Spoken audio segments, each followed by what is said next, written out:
आपण हे दृश्य बघतोय. अजित पवार यांच्या पत्नी सुनेत्रा पवार यांची सांत्वनपर भेट घेतलेली आहे मुख्यमंत्री देवेंद्र फडणवीस आणि उपमुख्यमंत्री एकनाथ शिंदे यांनी. अजित पवार यांच्या अकाली निधनानंतर ही सांत्वनपर भेट पवार कुटुंबियांची घेतलेली आहे मुख्यमंत्री आणि उपमुख्यमंत्र्यांनी. अजित पवार यांच्या निधनाच्या बातमीनंतर संपूर्ण महाराष्ट्र खरं तर सुन्न झालाय.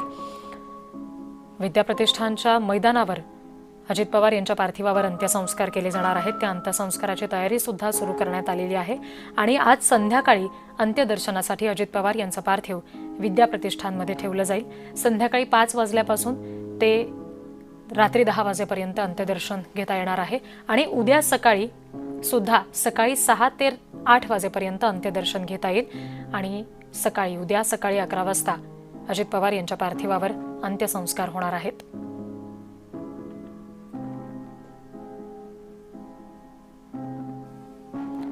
विद्याप्रतिष्ठानच्या मैदानावर अजित पवार यांच्या पार्थिवावर अंत्यसंस्कार होणार आहेत आणि त्यासाठीची तयारी सुद्धा सुरू करण्यात आली आहे. आज संध्याकाळी अंत्यदर्शनासाठी अजित पवारांचं पार्थिव विद्याप्रतिष्ठानमध्ये ठेवलं जाईल. संध्याकाळी 5 ते 10 या वेळेत अंत्यदर्शन घेता येणार आहे, तर उद्या सकाळी 6 ते 8 या वेळेत सुद्धा अंत्यदर्शन घेता येणार आहे आणि उद्या म्हणजे गुरुवारी सकाळी 11 वाजता अजित पवार यांच्या पार्थिवावर अंत्यसंस्कार होणार आहेत.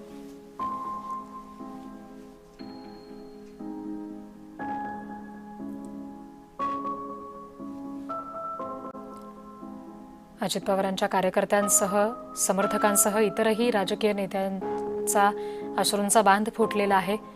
सगळ्यांनाच हे दुःख मोठं आहे, अश्रू अनावर होत आहेत.